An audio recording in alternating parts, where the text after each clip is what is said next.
Okay, so if there's no square one in the manifesting process, then why does it freaking feel like I'm always there? I mean, you know how it goes.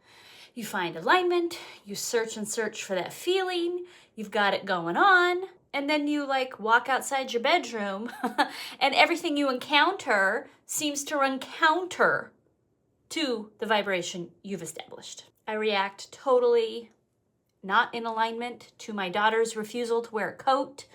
I get a bill in the mail and think, oh my God, this again. And then it feels like I have to start all over again the next morning, finding that alignment feeling. Does that sound familiar? You start thinking with every negative reaction, I've lost the state. I've lost the momentum. I must be off track because I don't feel like I'm on track. But what we have to ask ourselves is that the real issue? Or can it be that actually the real issue is the belief that really keeps resetting your manifestation process, is the belief that your manifestation process can be reset. It's the assumption that you've lost progress. That assumption makes you start all over. It's the idea that these moments of non-alignment mean there's no alignment. The assumption that we're always starting over on square one is an assumption we're holding at the same time that we're trying to hold this assumption for our desired manifestation. Which means what we really think is that this manifestation process is fragile and that it can only survive if I'm feeling positive. It means we believe that our ability to be emotionally consistent is what really determines our reality. And we were not meant to have to be emotionally consistent in order to create the life we desire to experience. Because your assumption for your desire does not live inside emotional alignment. To persist in an assumption means that you continue to hold the conclusion, the living in the end experience, no matter the day-to-day, chaotic, energetic vibration and thoughts we've got going on. Let's talk about how to do that. Your emotions and thoughts are allowed to fluctuate however they do, because you know they do it a lot of times without your choice, without your say.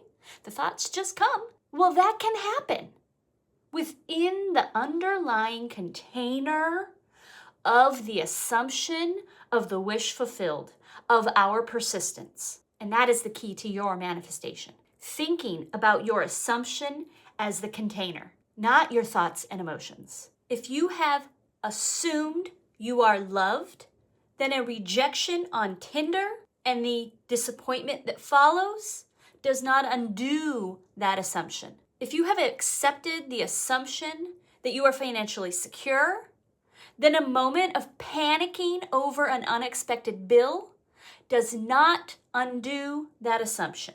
If we don't allow it to.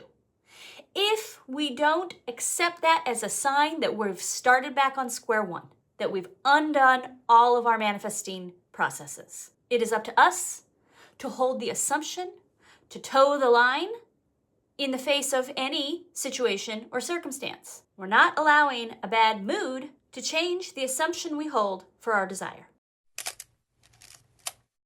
So the question isn't, how do I avoid feeling like I'm always starting over, like I'm always starting on square one? The real question is, how do I continue to give my assumption, my chosen reality, authority over whatever I see happening in the 3D? The phrase persisting in the assumption sounds simple, but feels really complicated, right? Because we hear that word persistence, and we think, I need to use a lot of willpower to stay on this vibration, to hold this image. I gotta fight every negative thought. I've gotta stuff down every bad reaction and constantly work on my identity. But the thing is, the thoughts and the feelings and the identity, these are all the things that we work on to understand the feeling, to prepare and familiarize ourselves with the identity, with the state of being that aligns, that can exist in the reality we want to experience. So this is activity. This is energy building and momentum. This fluctuates. We're not operating in a vacuum. We need to develop the ability to have an elevated idea, an elevated expectation, a container that can hold our assumption beyond, elevated above all this vibrational chaos. Our feelings, our thoughts, our reactions, our life, the people who need us, the people we need, all of the things. It's like when you go to a fast food restaurant and you agree to go get the food at the counter and you've got like 4 or 5 cups to take back full of soda. And you know, those cups are squishy and they're awkward and they're large. And so you have to carry them back.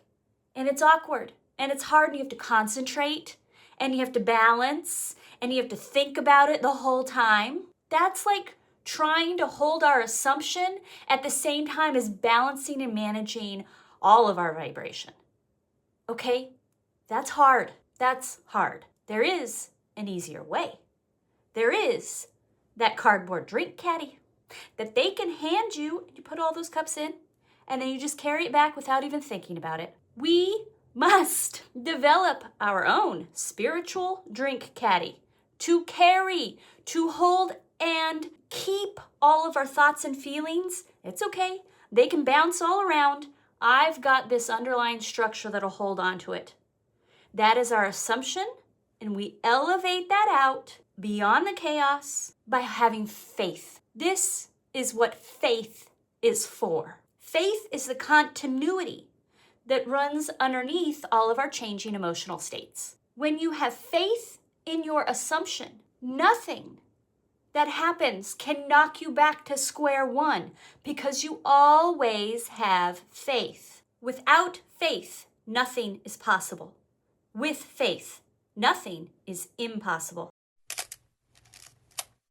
Now, of course, holding an assumption for something we've never experienced that maybe seems unlikely to be something easy to make happen or unlikely to be something that this type of person can have, holding an assumption for a totally radical desire can feel the same as having faith in the unknown. And that can feel, how do I do that? You know, how do I do that? Well, consider getting on a plane.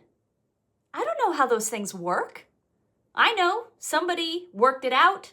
Somebody who likes aerodynamics figured it out, did the maths, and planes fly. I don't need to know how. I just know they work. And somebody smarter than me knows how. So we get on planes on faith that they're going to fly in the sky. We also know that that's not totally reliable. Things happen up in the air, and they don't always, you know, but we still get on them. We still have faith in flying. You practice having faith all the time. When you cross a bridge without getting out and inspecting if it's structurally sound first, you practice faith when you deposit money in the bank, and then you have faith that it's going to be there tomorrow and you can take it out. You have faith every time you trust a process that you do not control. See, the issue has never been that you don't know how to have faith in something that you can't know for certain. The issue with having faith is how you've been taught where to place it. Let me explain. From the time we are children, we are socialized to have faith in systems, faith in our government, faith in the education system, faith in doctors and science, faith in laws and experts. We are trained to put our faith out there. So, of course, we have a little cognitive dissonance when we try and put faith in here, because we've not been told to do that. We have to allow ourselves to reclaim it for ourselves. The law of assumption, the law of attraction, persisting in our desired assumption, requires that we bring home that faith. We have to look at it differently. Faith and our assumption, we have to allow ourselves to say, this is it. We're not asking ourselves permission. We're not asking our feelings or thoughts, can I do this? Can I hold this? Does this feel right? Do I think this is plausible? We're saying, I have this desire. I have this feeling. I have this want. And that's enough for me to decide I have faith in it. I am holding this above. I have decided this is important. And that's the only decision that has to get made. That's it. That's our authority, because we have the authority to decide for ourselves anything. Make the decision. Grant yourself the authority. I grant you the governing body of your body. And that's it. It's done. That's what that means. It's done. Because I say it's done. One of my absolute most favorite quotes that I call up all the time is from Martin Luther King Jr. And he said, faith is taking the first step when we cannot see the whole staircase. That is manifesting. You know that is manifesting. I am having faith. I am making a decision. I cannot see how it is going to happen, when it is going to happen, but I know the staircase is there. I have decided to take the step. I like to think of like those space movies where they're up high on a spaceship, and there's like no bridge to cross. But then they start walking and something magically just comes under their feet so they can walk along. Think about somebody who wants to manifest a significant other. They don't agree to go on a date only because they're certain this person will be their person to marry, right? In the dating process, you just go on dates and you trust that you will find the one. You have faith that this will help you lead you to the person. It's like becoming a lawyer at a firm. Maybe this person wants to be a partner, and that's their desire. Well, they don't just go get a job at a law firm only because there's a partner space available. They go be a lawyer. They start lawyering.